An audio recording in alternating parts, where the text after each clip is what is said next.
ও ওই সিলভার পড়িছে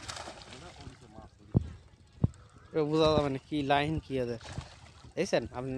প্রচুর মাছের ইয়ে আছে ঘনত্ব বেশি আজকে আইএফআইসি ব্যাংকে ইফতারি দাওয়াত আমি তো কইছি আমি যাবো না এত যত থাকিনি আপনি রান্ধতে কিনা খাবো যে কম দিয়ে খাবো ফেরি দুধ পানা না করতে হয় না না কারো রান্না হয় না কোনোদিন হোটেলে খাই এইভাবে কি হয় এবছরে যাইনি না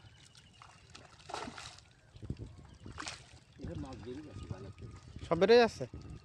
সিরা যায়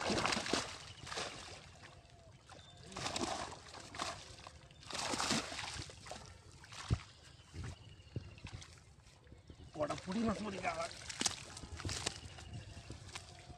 পুরি মাছগুলো এই যে পুরি মাছ